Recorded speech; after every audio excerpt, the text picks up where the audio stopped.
This is a baby country. When babies sometimes they get a little selfish, they think that the sunrise is set on only them. But when you put God in it, and that's one of the aims of this global peace, is to reunite the American family as a whole.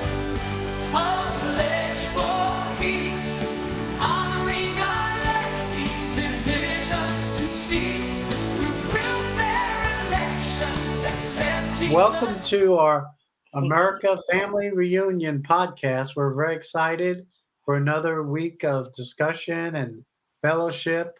Good afternoon and welcome to Global One Peace Pledge. And we're just so happy to be here. We all should be concerned about our nation. We know and face the truth that there is a division, but as long as we can hold to the dream and knowing that whoever was excluded can be included. So I'm going to turn it over to Better Days with Peter Hayes. We're going to look at the Declaration of Independence. Our Constitution and our system of government is the longest running Constitution exists in the world. When, in the course of human events, it becomes necessary for one people to dissolve the political bands which have connected them with another, and to assume among the powers of the earth the separate and equal station to which the laws of nature and of nature's God entitle them, a decent respect to the opinions of mankind requires that they should declare the causes which impel them to the separation.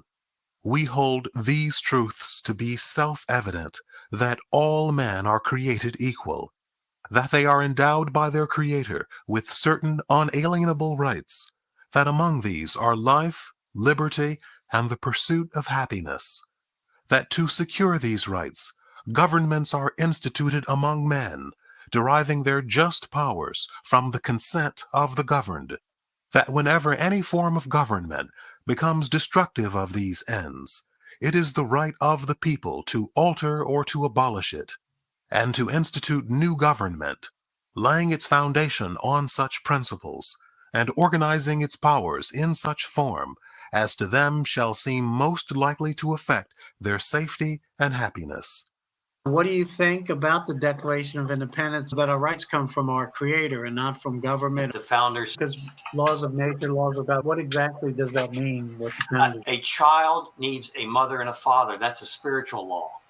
And there's just all kinds of laws that we deal with every day. Some of us try to refute them. I did for a long time, but they are solid. And if you stay within those natural laws that God has created for us, again, spiritual and physical, then you're going to be going down a good path. If you start going against those laws, and I believe that we were born with a software package that we know the difference between right and wrong. And the laws confirm that. And the Bible confirms the laws. And God would take me down this little rabbit hole, and I'd miss him, but all I'd see there was a little nugget of truth because I was trying to prove something wrong. And I did this for 6 months. I started using was those nuggets of truth in conversations. And again, I acquired those by trying to prove the Bible wrong. So, Mama Joy, why don't you share your viewpoint? I love what John loves to deal with the context of things. So in speaking on the Declaration of Independence, it was absolutely necessary in their eyes to create such a document which would confirm their own convictions to their own personal relationship with the Creator. I have my ancestors dismissed in terms of their positions at that time. Those words were not meant for my ancestors or for me. So I understand the plight that they were under. But see, something happens when you put God in it, James. They never intended for someone like me to be a part of that. This was something that they wanted all for themselves. This is a baby country. When babies sometimes they get a little selfish, they think that the sunrise is set on only them. But when you put God in it, and that's one of the aims of this global peace, is to reunite the American family as a whole is inclusive of everyone, whatever they meant for bad, but they had good intentions. Because remember, my ancestors were commodities, they were property. So they didn't see us as human beings. And that's okay. But God saw us as divine beings, a part of his divine, and had a purpose and had a plan. It says the unalienable rights. And we possess those. We were part of that heritage.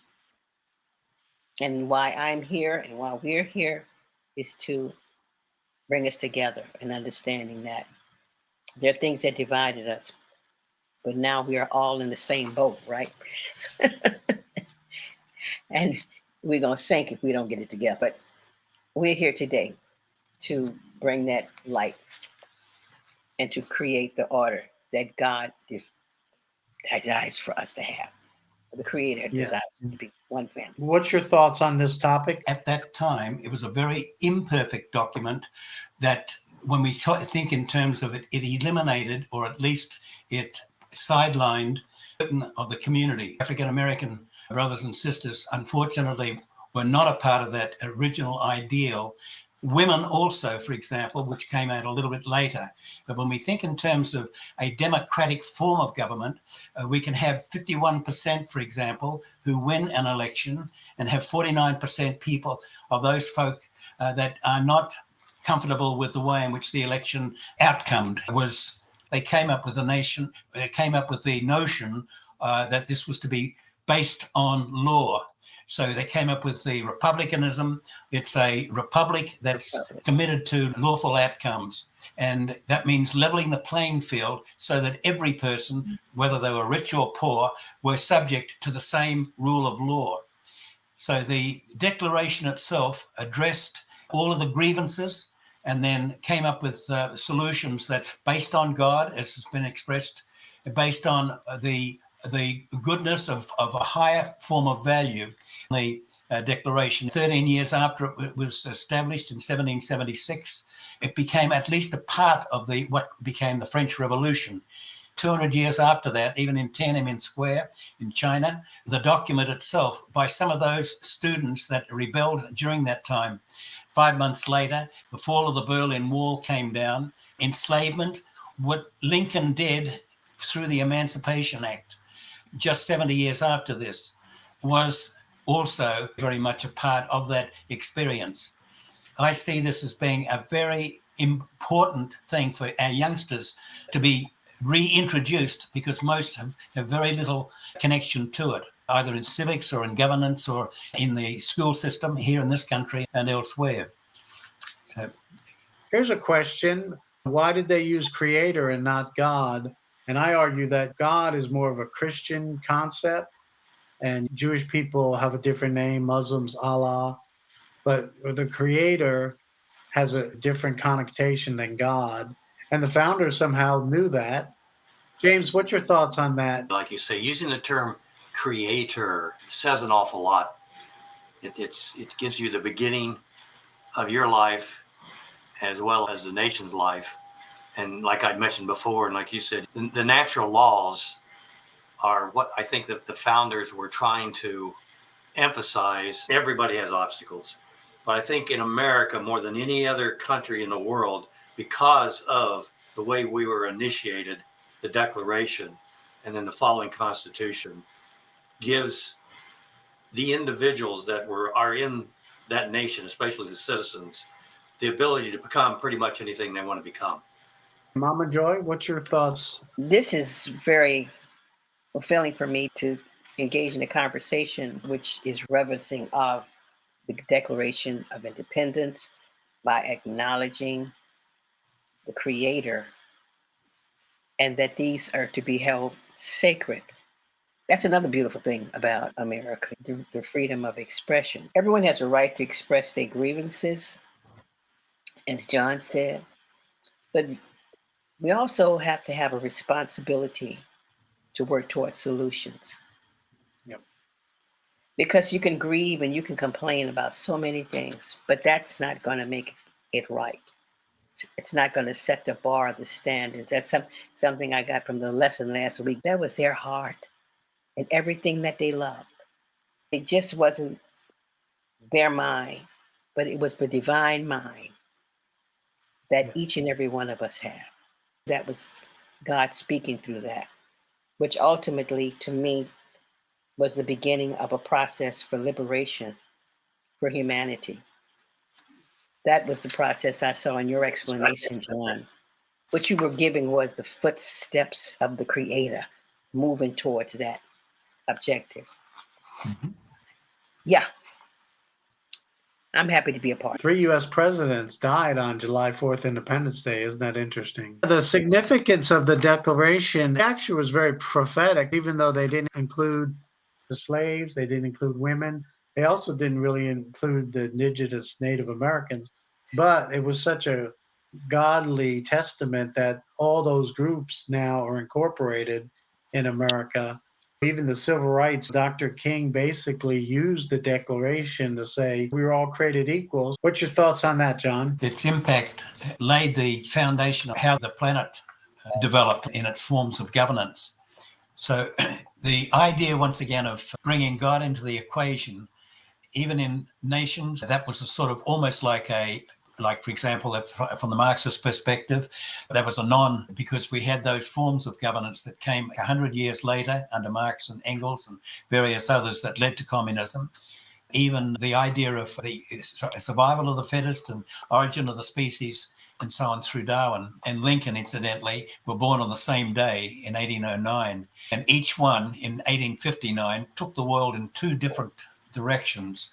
Those two different directions, in a sense, Lincoln with the idea of the emancipation and Darwin setting a stage actually for the formations of socialist type experiences. And so there became element left God in some respects in one direction and placed God, set the pattern for so many powerful forces of where history led certain enlightened people. Some people, I think, now can start to see the formation potentially of a global family emerging.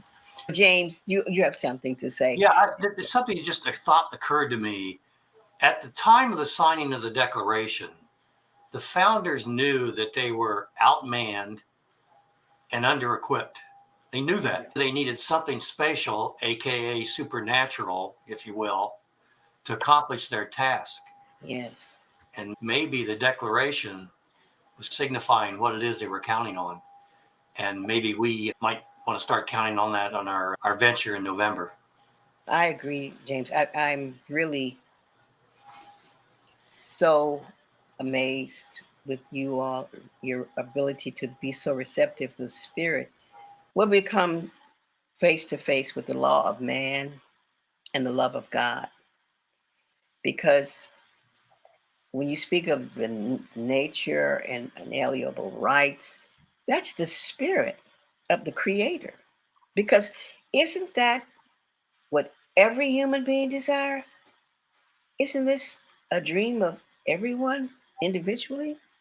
Those of us, these are principles. These are not biblical principles, these are universal principles. And to examine them would be a delight for the Creator.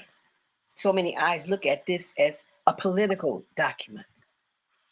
But this is not a political document. When you look it through the eyes of God, we have to be able to separate God's will and man's law. It's intertwined, but it is very clear to me. Signers were not Christian, but they believed in God. And that was the collaboration that they had. When I read about how these men would leave the table, get on horseback, ride to the colony that they represented. Then they had to gather all the people in the colony. And I know these were praying people. Can you imagine the amount of time it took for them to do it? Their lives were at stake. And then they were on horseback, not in a Lamborghini, and rode back just to look at all of, and when they got to the table with the other representatives, they had to agree 100% because they knew their life was at stake. That's sacred. When you start putting documents like that as sacred into the academic arena, it'll start edging God out. And it'll start acknowledging not the spirit, not the creator. Think about when the black men were writing the signs, I am a man. It's important that we realize the fragility of our mind and how we train our children and how we speak to our children about other human beings. I've seen the Rwanda situations where they're looking at people looking just like themselves, but they say, these are nothing but roaches. And the child would take that in and they'll feel justified just destroying a whole village of roaches because they see roaches. Revisiting or bringing a family reunion is something that I feel is sacred. And like you said, James, we should take a look at this. We see the creator's intention here and we're working it out. I think we can agree on that, right? Absolutely. We have 2 more podcasts next week on the 23rd. We're going to be talking deeper on the Constitution and Bill of Rights. Sign the Peace Pledge at globalone.org and also share it with your family and friends. And if you could be so kind to give a donation, help us spread the word. Thank you, Peter. Thank you, John and James. And thank you all for coming aboard, listening. And please share us.